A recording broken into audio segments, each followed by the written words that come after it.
இந்த வீடியோவில் mechanism of respiration and gaseous எக்ஸ்சேஞ்சை பற்றி பார்ப்போம். ஃபர்ஸ்ட், ஏர் நம்ம பாடியில் ட்ராவல் பண்ணுற பாத்தை பார்ப்போம். It starts from external nostrils, nasal chamber, nasopharynx, larynx, trachea, bronchus, bronchioles and finally alveoli. First, breathing மெக்கானிசமை புரிஞ்சுக்க பாயில்ஸ் லா தெரிஞ்சிருந்தா போதும். பாயில்ஸ் லா படி ஒரு கேஸோட ப்ரெஷர் வால்யூம் இன்க்ரீஸ் ஆகிறப்ப டிக்ரீஸ் ஆகும், அண்ட் எப்போல்லாம் வால்யூம் டிக்ரீஸ் ஆகுதோ அப்போ கேஸ் ப்ரெஷர் இன்க்ரீஸ் ஆகும். செகண்ட், மசில் லேயர்ஸை பற்றி தெரிஞ்சிருக்கணும். நம்ம லங்ஸை சுற்றி இருக்க ரிப்கேஜில் 2 செட்ஸ் ஆஃப் மசில்ஸ் இருக்குது. ஒன்று internal intercostal muscle and external intercostal muscle. இது மட்டும் இல்லாமல் ரிப்கேஜுக்கு கீழே டயஃப்ரம் இருக்குது. இப்போது ரெஸ்பிரேஷன் எப்படி நடக்குதுன்னு பார்ப்போம். ரெஸ்பிரேஷனை இன்ஸ்பிரேஷன் அண்ட் எக்ஸ்பிரேஷன் அப்படின்னு ரெண்டாக பிரிச்சுக்கலாம். இப்போது இன்ஸ்பிரேஷன் எப்படி நடக்குதுன்னு பார்ப்போம். நார்மலாக டயஃப்ரம் சி ஷேப்பில் கர்வ்டாக இருக்கும். இன்ஸ்பிரேஷன் அப்போ டயஃப்ரம் ஃப்ளாட் ஆகும். சைமல்டேனியஸாக எக்ஸ்டர்னல் இன்டர்கோஸ்டல் மசிலும் கான்ட்ராக்ட் ஆகும். இந்த கான்ட்ராக்ஷனோட ரிசல்ட்டாக ரிப்கேஜ் அவுட் சைடில் என்லார்ஜ் ஆகும். ஸோ தொராக்கிக் கேவிட்டியோட வால்யூமும் இப்போ இன்க்ரீஸ் ஆகும். According to boils law, volume எப்போல்லாம் இன்க்ரீஸ் ஆகுதோ அப்போ கேஸோட ப்ரெஷர் டிக்ரீஸ் ஆகும். ஸோ நம்ம தொராக்கிக் கேவிட்டியில் லோ ப்ரெஷர் கிரியேட் ஆகும். இந்த ப்ரெஷருக்கு பேர் பல்மனரி ப்ரெஷர். நம்ம பல்மனரி ப்ரெஷர் கூட அட்மாஸ்பரிக் ப்ரெஷரை கம்பேர் பண்ணுறப்ப பல்மனரி ப்ரெஷர் லோ. ஸோ நேச்சுரலாக ஹை ப்ரெஷர்லேருந்து லோ ப்ரெஷருக்கு ஏர் மூவ் ஆகும். தட் இஸ் அட்மாஸ்பியர்லேருந்து லங்ஸுக்குள்ளே ஏர் மூவ் ஆகும்.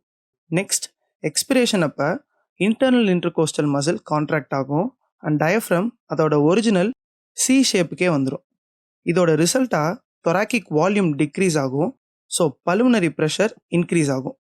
நேச்சுரலி ஹை ப்ரெஷர் ஏரியாவான லங்ஸில் இருந்து லோ ப்ரெஷர் ஏரியாவான அட்மாஸ்பியருக்கு இப்போ ஏர் மூவ் ஆகும். இப்போது கேஷியஸ் எக்ஸ்சேஞ்ச் பற்றி பார்ப்போம்.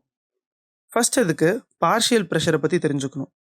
நம்ம ரெஸ்பயர் பண்ணுற ஏரில் நைட்ரஜன், ஆக்சிஜன், ஆர்கன் அண்ட் நிறைய கேஸஸ் இருக்கும். ஒரு கேஸ் மிக்சரில் ஒரு இண்டிவிஜுவல் கேஸோட கான்ட்ரிபியூஷன் எவ்வளோ அப்படிங்கிறது தான் அதோட பார்ஷியல் ப்ரெஷர். ஃபார் எக்ஸாம்பிள், அட்மாஸ்பியரில் 100 ml ஆஃப் ஏரில் 78 ml நைட்ரஜன் இருக்கும் அண்ட் 21 ml ஆக்சிஜன் இருக்கும். ஸோ நைட்ரஜனோட பார்ஷியல் ப்ரெஷர் 78% அண்ட் ஆக்சிஜனோட பார்ஷியல் ப்ரெஷர் 21%. இப்போது பார்ஷியல் ப்ரெஷர் பேசிஸில் எப்படி கேஸஸ் டிஃப்யூஸ் ஆகும் அப்படின்னு பார்ப்போம். ஃபார் எக்ஸாம்பிள், சாம்பிள் ஏல 100 ml ஏர் இருக்குது.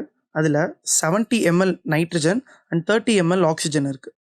சாம்பிள் பியில் 100 ml ஏரில் 20 ml நைட்ரஜன் இருக்குது அண்ட் 80 ml ஆக்சிஜன் இருக்குது.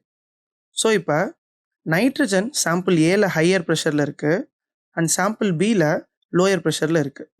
ஆக்சிஜன் சாம்பிள் பியில் ஹையர் ப்ரெஷரில் இருக்குது அண்ட் சாம்பிள் ஏல லோயர் ப்ரெஷரில் இருக்குது. நேச்சுரலாக ஹை பார்ஷியல் ப்ரெஷர்லேருந்து லோ பார்ஷியல் ப்ரெஷருக்கு தான் கேஸஸ் மூவ் ஆகும். ஸோ சாம்பிள் ஏல இருந்து நைட்ரஜன் சாம்பிள் பிக்கு மூவ் ஆகும் அண்ட் சாம்பிள் பியில் இருந்து ஆக்சிஜன் சாம்பிள் ஏக்கு மூவ் ஆகும். இப்போது நம்ம லங்ஸில் நடக்கிற எக்ஸ்சேஞ்சை பார்ப்போம். நம்ம ரெஸ்பயர் பண்ணுற ஏர் ஃபைனலாக ஆல்வியோலே தான் ரீச் ஆகும். ஸோ கேஸ் டிஃப்யூஷன் அங்கே தான் நடக்கும். அட்மாஸ்பியரில் ஆக்சிஜன் 159 mm/Hg ப்ரெஷரில் இருக்கும். பட் ஆல்வியோலியில் 104 mm/Hg ப்ரெஷரில் தான் இருக்கும். ஸோ நேச்சுரலாக ஆக்சிஜன் அட்மாஸ்பியர்லேருந்து ஆல்வியோலிக்கு டிஃப்யூஸ் ஆகும். நெக்ஸ்ட், டீஆக்சிஜனேட்டட் பிளட்டில் ஆக்சிஜனோட பார்ஷியல் ப்ரெஷர் 40 mm/Hgயில் தான் இருக்கும். ஸோ ஆல்வியோலியில் ஹையர் பார்ஷியல் ப்ரெஷரில் இருக்க ஆக்சிஜன் டீஆக்சிஜனேட்டட் பிளட்டில் டிஃப்யூஸ் ஆகி அதோட ஆக்சிஜன் பார்ஷியல் ப்ரெஷரை 95 mm/Hg இன்க்ரீஸ் பண்ணிடும். இப்போது அது ஆக்சிஜனேட்டட் பிளட்டாக மாறிடுச்சு. நெக்ஸ்ட், அங்கேருந்து பாடி டிஷ்யூஸ்க்கு ஆக்சிஜனேட்டட் பிளட் போகும். பாடி செல்ஸில் ரெஸ்பிரேஷன் நடக்கிறதுனால அதுக்கிட்ட இருக்க ஆக்சிஜனை நிறைய யூஸ் பண்ணிடும். ஸோ டிஷ்யூஸில் 40 mm/Hg ப்ரெஷரில் தான் ஆக்சிஜன் இருக்கும். பட் கார்பன் டை ஆக்சைடு 45 mm/Hgயில் இருக்கும். நம்ம ஆக்சிஜனேட்டட் பிளட்டில் ஆக்சிஜனோட partial pressure 95 mm/Hg and carbon டை ஆக்சைடோட பார்ஷியல் ப்ரெஷர் 40 mm/Hg. ஸோ இப்போ பிளட்டில் இருந்து டிஷ்யூஸ்க்கு ஆக்சிஜன் டிஃப்யூஸ் ஆகும் அண்ட் டிஷ்யூஸில் இருந்து பிளட்டுக்கு கார்பன் டை ஆக்சைடு டிஃப்யூஸ் ஆகும். இப்போ நம்ம பிளட் டீஆக்சிஜனேட்டட் பிளட் ஆயிருச்சு. இதில் ஆக்சிஜனோட பார்ஷியல் ப்ரெஷர் 40 மில்லிமீட்டர் per ஹெச்ஜியாக குறைஞ்சிரும் அண்ட் கார்பன் டை ஆக்சைடோட பார்ஷியல் ப்ரெஷர் 45 மில்லிமீட்டர் per ஹெச்ஜியாக இன்க்ரீஸ் ஆயிரும்.